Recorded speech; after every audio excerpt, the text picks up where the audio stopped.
Ma'am, good morning, ma'am. Ma'am, I know you told the video say SSC combined higher secondary level notification out. SSC na loba class 12 loiba amasung class 12 appear tawgraba result out oidriba sata singna thaba yaba apply tawba yaba thaba ama lae ko haiba thaba se kari exam no masi hana khangma mi si yorom bi yai khanga ga hena sida masigi matang da mamuta na khang da boy ga su masi video singa khanga ne bu ko exam ji kamai tha du na kari subject ti hange ade karam na apply tawgade tawgade amasung form thajin mada soigi taraga de heng na thabuk tu khallaga su thabuk sang ba yaroi adu tadi section da ba yaroi ko aduna sigi maram sing matang da explain torkani aduga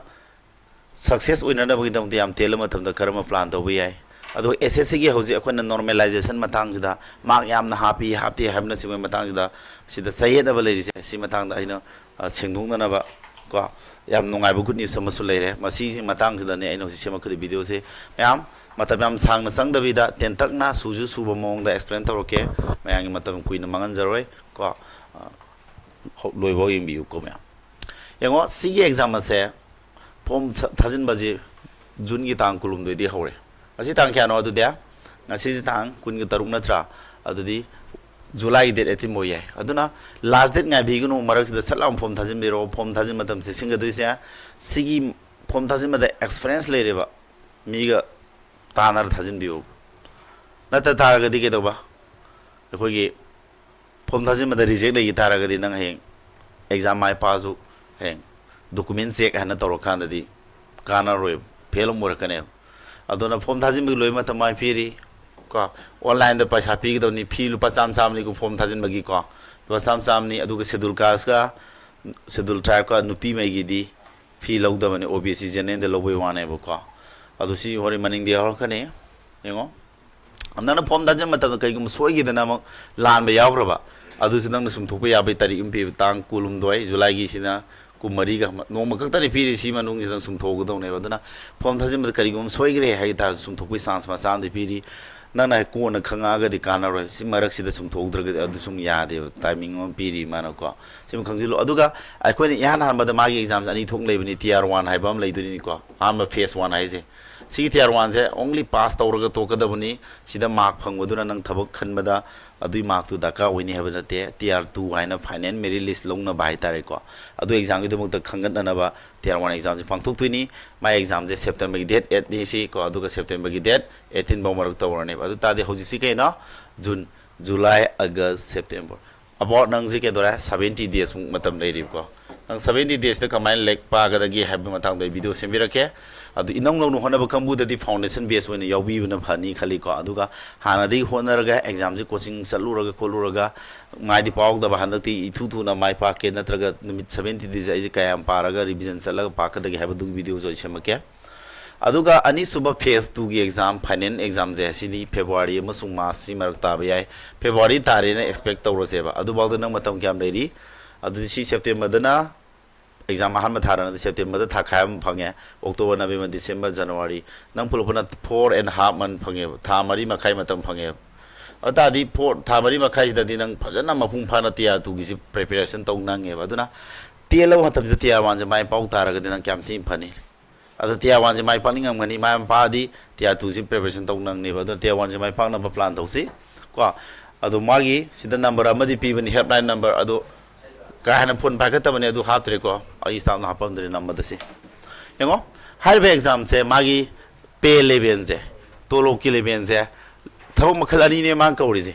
si thau makhalani se lawa division clerk LDC habonga junior secretary service JSC habon thau makhal sima leire number 2 da ahamadana data entry operator natraga data entry operator grade A post ne bu ko sigi se thau makhalani ni sigi tolo ki level ne amti yung ko LDC JSA duna pay level 2 ni mana tolo kitang PA bu ko aduga hojiki data entry operator ga data entry operator grade A ga hariba thabo anisna level 4 gi thabak ne ba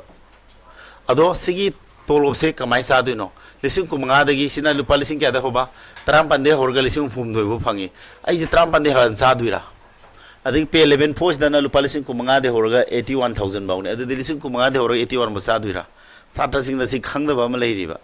अदो सिगी मागी पे level जिगी ने basic पे हबम लाकनी अदुगी daily allowance लाकनी आई सारे न house रेंबर्स house rent allowance है ना को अदगी ट्रैवल अलाउंस अदुना सिंग मागी अलाउंस में हबसे लकानदि अहान बगी सिगी तोलोब से नंगी खुत्ता मोगी ककप खोटपा नंगी पेंशन की करी अमा ककप खोटपा तग्रग को प्रोविडेंट फंड की पीएफ की कई कखर मतुंग नंगी अहान बगी लेवल टू से तोलोब से लिसिंग कुंठा मरी मंगा की बथत न खुत संकने नंग सिगी लुपा लिसिंग ट्रामा ने हवी पाया देखो हौजिक से 7 पे कमीशन 8 पे कमीशन लादी सी 40 50 मैं योरानी मैं मदन थबक तो होरो कानानी कोसिमा तोलोब पिप कौद्रे को अदु सही खुदिंग से तोलोब इंक्रीमेंट लाकदुनी माई देखो अदु 8 पे कमीशन सजु सन्नब याना लेरबनी अदु अमुक इंगो पे 11 फोर्स नंग सावी को मागी नंग के दौरासा लुपा लिसिंग को मंगा दे होरगा लिसिंग मरफु थे लुइनी हबना तेगो से अदु बेसिक पे की मतंग नहीं अदुगा सिदा अलाउंस में हबसे लकान खुद इन हैंड टोटल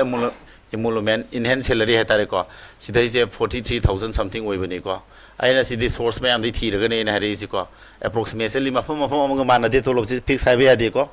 सिपाही दसु गाय अखोय मणिपुर ताब सिपाही अतै मफम द ताब सिपाही तोलोब मानदे मैम को अदुना तोलोब सि चाउदबा चाउदे हाबे यारोय 12 11 थबगनी अदु यong 8 पे कमीशन लादि 60 मेया नेलनी को 50 मेया नेलनी तोलोब चाउरबनी त होबे यारे से को अदुना थबकति नुंगाइदुनी को मोइसे वैकेंसी से लिसिंग माइदी हम लिख पनी ऑल इंडिया ओइदुनी ऑल इंडिया से वैकेंसी लिसिंग होंग चाम कुंथा मथोय सेटत न दुइने कंपटीशन वेरी हाई अदुना 10+2 जे 12 11 एग्जाम ओइबो वानी सिलेबस सीजीएल ग सम माने अदुना 12 लोइबदा ngaरिबा सात्र सिंग सी 10+2 एग्जाम हाइदि कंबाइन हायर सेकेंडरी लेवल जे 10+2 एग्जाम हारज खंगनै 12 लोरा थाबा याबा एग्जाम निना मासी प्रिपरेशन तो मतम आइना हाइजनिंग बदी सीजीएल ग पुन होना बिगी यारे मरम सी सीजीएल ग स्लाइटली खिनैबा खितंग नरे कदो मार्क्सिन बे हेंदुनी ए हारकी वरी लोइ लिरखी गे मुन ताव लोइबो तासे वीडियो से को अब सी होना नंग सीजीएल प्रिपेयर तो यार सिदंग अमगसु ngame ngamugdragsu nang ग्रेजुएशन लोइगाना नंग सीजीएल दी फाउंडिंग सीट त लेरने बा नॉलेज मैम वहांगाने बा दुन प्रिपरेशन होजिते होबियु माय पाकन फरे पाकत्रगसु सीजीएल गी दमकता स्टार होम न सीजीएल दो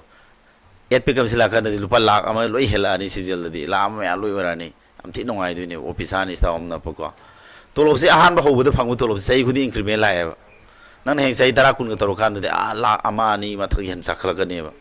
मतम मतम की 8 पे कमीशन 9 पे कमीशन मतम मतम की तोलोब से हेंगलकपा मतम सुनन होनर कानदी तोलो सामी दम नुंगायर सटकिबा चाहौद मीन दम खुसुमन पी अदम लेबा तौदुइनेबा दना यो याम फबो अपॉर्चुनिटी नि लेरे को से मतंग से मा होजि तोलो की मतंग लेरे आइन नैनरी से करम कान फॉर्म थागनी फॉर्म थाब द सेक्सलु अदि सोइग्रजु सुंथुप याबे मतम टियर 1 की निमित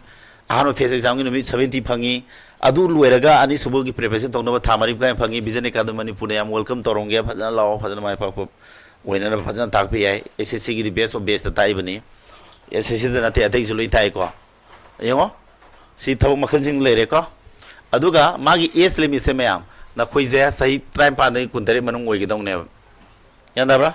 अदु सही ट्राइम पाने कुंतरे हेबसे कनो तोबुसी याय करिगुम नंगना हेन तारगसु सही से शेड्यूल का शेड्यूल ट्राइब सही मंगा हापसे लगा सही कुंठानी थोइबु यादुइने बसे ओबीसी ना सही होम हापसे लगा 30 बु यादुइने अदुबु सही से 18 मनुंगदा 18 दे 27 मनुंगदा लेरिंगे दे थाउबनदि याम फै मरमदि नन सिगी बाउंड्री लांथो की तारगदि 27 लांगी तारगदि शेड्यूल कास्ट नि आईडी ओबीसी नि हारगा हराउगुनोबा नंगना शेड्यूल कास्ट की सही मंगा कुमथोगा थाबो रम तारगदि नंग अनरिजर्व हाबदि रिजर्व कैटेगरी नतबा वैकेंसी नंग लौबा यारोयबा नंगना सही कुंतरे मनुंग लेबो तारगदि शेड्यूल कास्ट होरगसु नंगे दौरा अनरिजर्व की को मीगी अनरिजर्व की वैकेंसी लेदना रिजर्व लेतबा मी पुनमकना लौबा याबा वैकेंसी म लेने अनरिजर्व यूआर कैटेगरी की अदु वैकेंसी दु नंग सरुप सक्थुंग फंगनी प्लस अदु फंगौद्रबाउद नंग शेड्यूल कास्ट मैम रक्तगी मागी तोंगाना खाता म वैकेंसी अदु सु मुन्नबद नंग सरुप फंगनेबा सक्थुंग अनि फंगने हाबा अदुना बाउंड्री लांथुंग थंगी एग्जाम थाउ सही नौरिगे होनौ हाइजे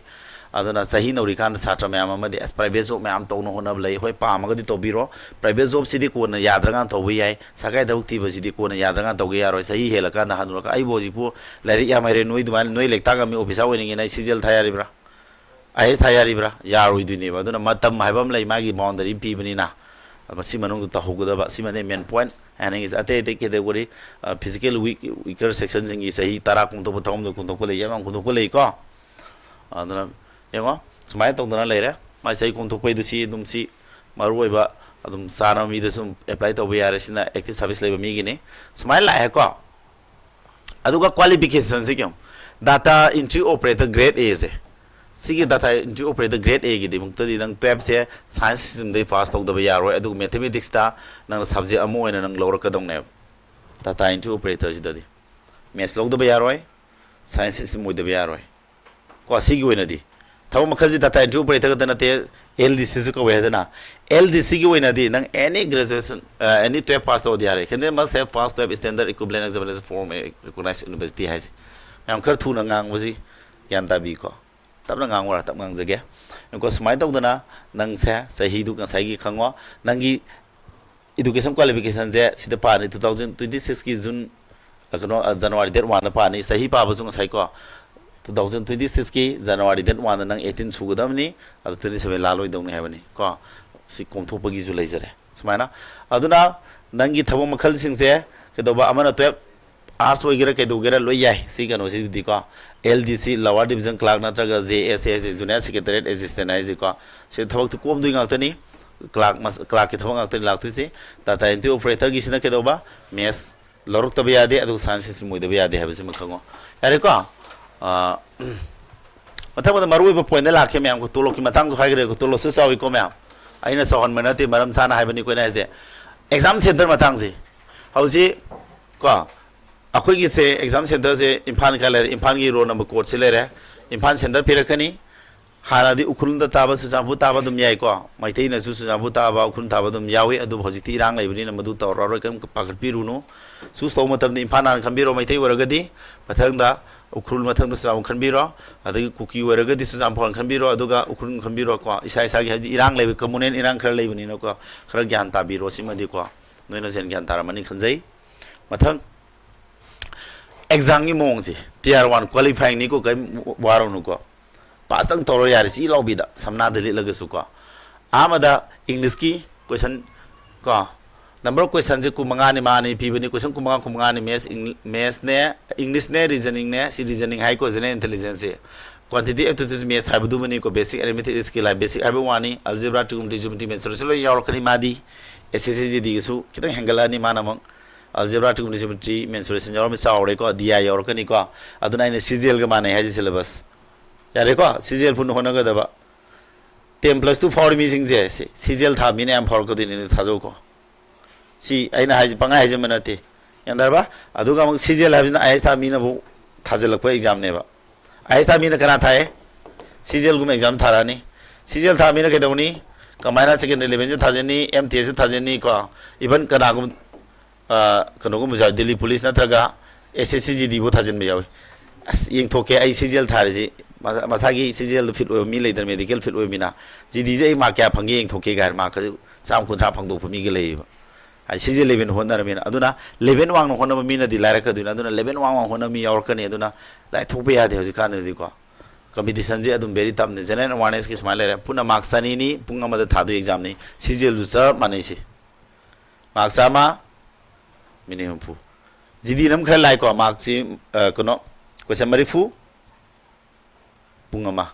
si 10+2 ga si exam jiga cgl gana question sama pungama gd na question marifu pungama gd yung laidra cgl gumba 10+2 di si cgl mana re ko aduma se qualifying taw dawni negative marks lei ko pangtok to sim bidu ya te pangul ko sim daw yang gi ana namaste adagi prabhu jay prabhu ga lai khrum ge to khamu do ya ko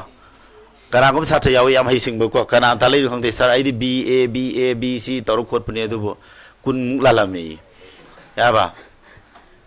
typing test ki kam khan bi gno thamam khaida dum success over mi dum lai ko typing test di tandraga di hai tak naim na namjar se aduga coaching center ok computer center no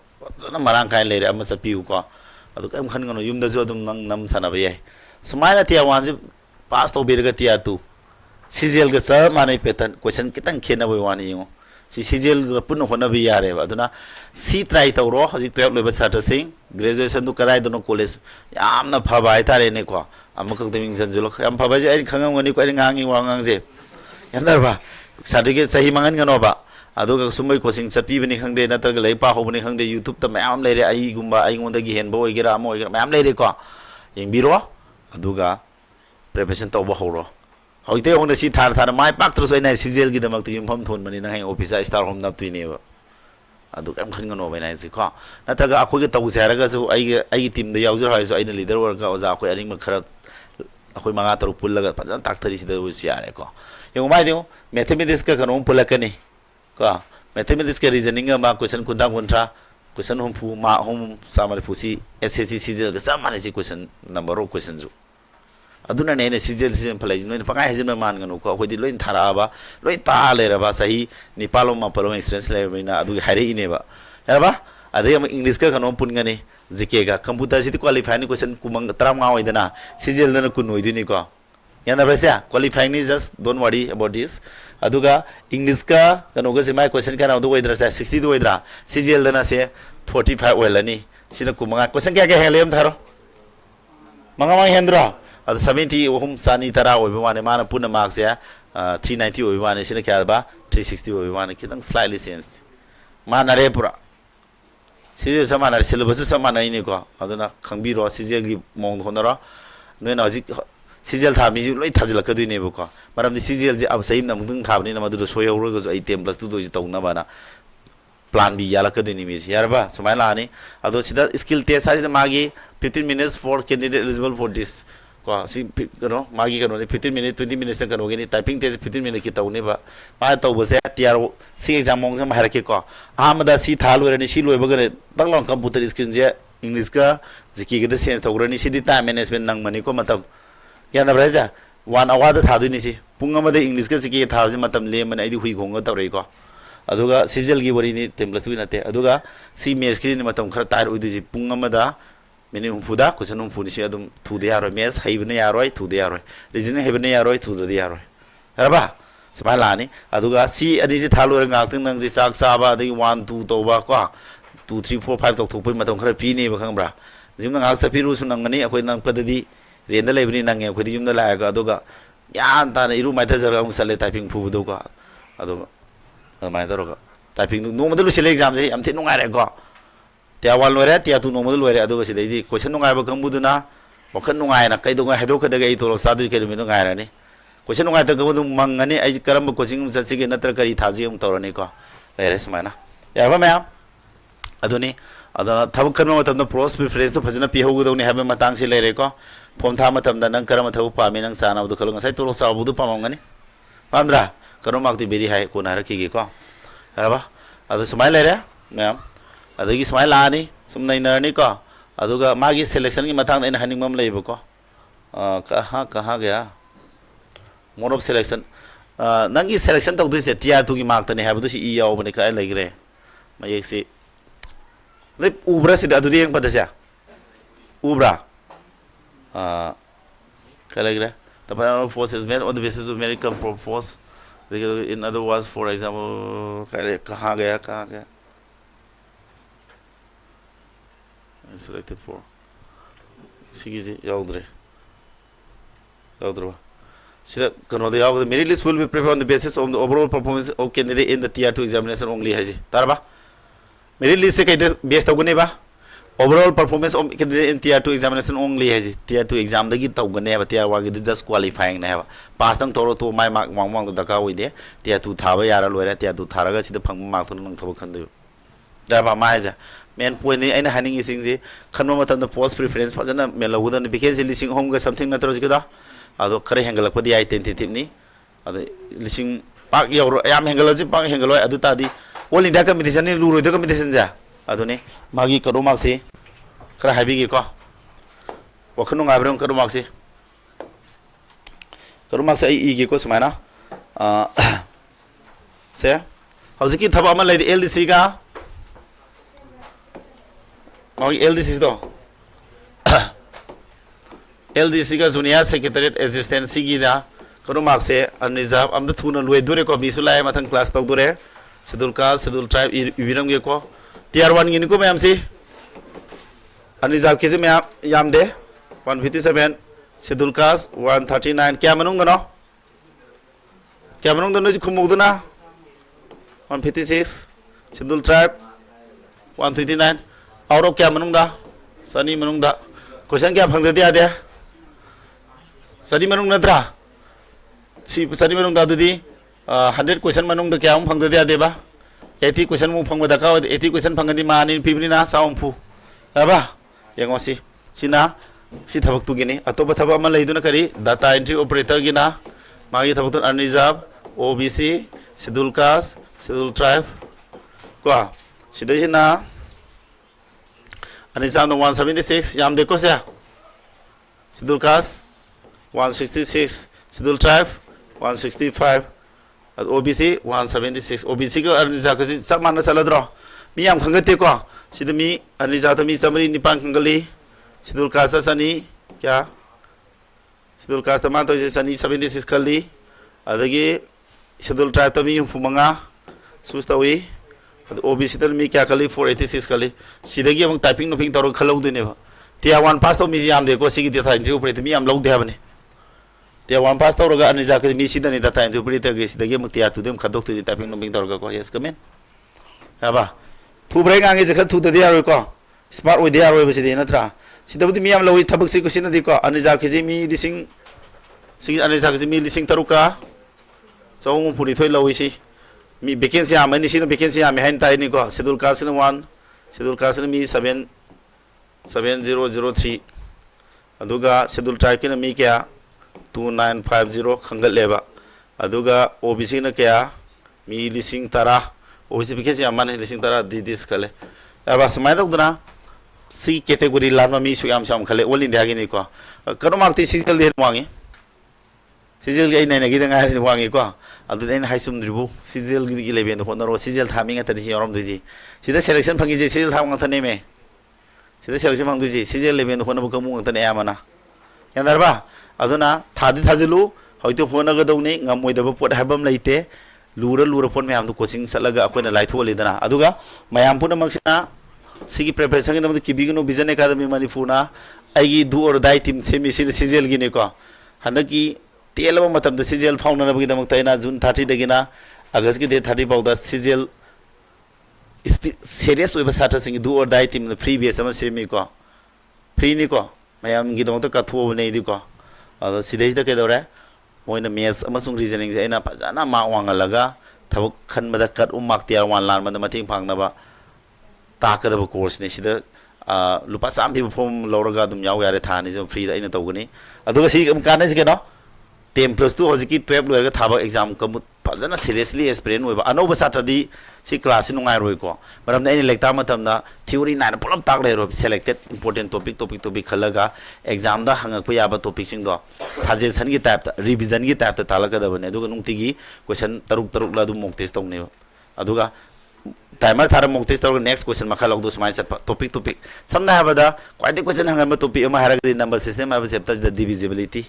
ko adagi percentage da kari kwai hangali hetaraga election matang hangali discount ni matang kwai ga hangali ji kari no akoi pot ama lupa sukta lere podu mana jona ma manje suk hengana lepe the discount su pi thwe adu de ma kya tu habana sing question tap haraga satui ne topic te sat pai tar adamai thoroga taka daba revision ju oiba aduga exam da suggestion piraga expected question naina bagi type ta tawgada class ni hana coaching nong sing khara yaro basic idea leba mina di kana ni natraga di boring suni ko aduma serious oiba sata singna aigi sigi contact number sida contact to simbiro si adum CGL gi tawbuni adu aina hojiki 10 plus 2 gi du CGL ga question je adum 11 standard je slightly khena bada slightly haradi iman manari habdini ko aduna moju kana ni adugi damuktani ado inong non hadak 12 lobda ngari ba preparation taw hobda ngari ko mo boring suni mogi damuktadi foundation base lei ko ya no bo adu doina yobiyo ko foundation base paisa khar ting tare dana adu sidi free ni hana dai coaching atopu coaching center oigira amada saluraga ai satra marak tasu mamang phawg da ba hadak tawge khanba leiraga sadum yoba yani atoba satra haiba leite ai satra ai bu nungsiba ai mieng makhada tawba pamado sarbabugi do or die team si team hai jate nate ko aina si tawris di kanoni ko sidi coaching center mong nate to team semi ni ko team semaga aina captain obe wane leader or pu do ne bena ai ju hard work to do ni success obe sata myam pu thok pa aina lamjing lam thak pai wari ni ko akhoi ne aina study to do ni hang pa ya ba myam sin naina ne lek talak tu ni ai tumin le thok ya pote like ti yorom ko sen khare ta ga to du na ti si to du si achievement target to base oiduni thabuk khanba puthokna ba ai coaching gi kano du na te ai lek tak pa hera to du na te adu gi demukta di foundation piri dana am si yoksin biu ko Okay, masigi explanation si matang lusilage aduna hojiki du da kari kari doubt leba hayaning ba ina haiba si thau ba yauraga su noina adum comment taw biro ko akoi number si da sum lere ado aina haiga da ba mandi leuri sai normalization sangi good news ama haiba do atai gem na teba hana SSC handa ki CGL ga haido ko matam da total marks si sidagi full marks ani manung da sani tara phangal ad bera tha dru kai gino si phang du ja marks sani tara phang ba si noi bu yauro ina tra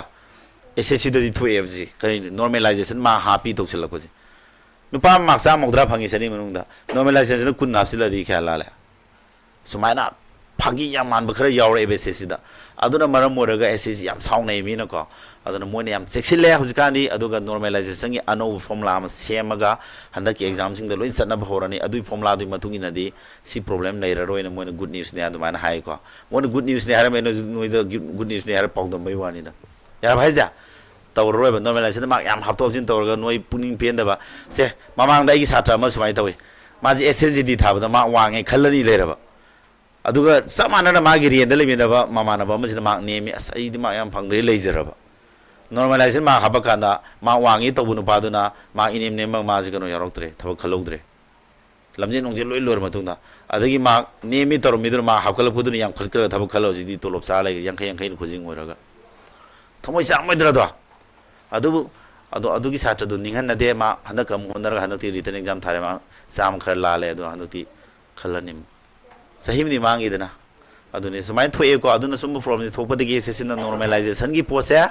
mana change tawra bani aduna noi du si problem lai roi good news khara di oire simaga haram ge ma'am matang se lusilage ko ai explanation da wa pa leiba adagi aina ngango de hejin gi bakai ge ama later so dum haro adu sigi agi sigi free base do or die team base nati ko team sem duini aina team ni do waraga ko nane mo captain hang ko tare ko sar ko ro ji di ko aina lamjing sa tuini si yawning mi later so dum haro masigi silo silage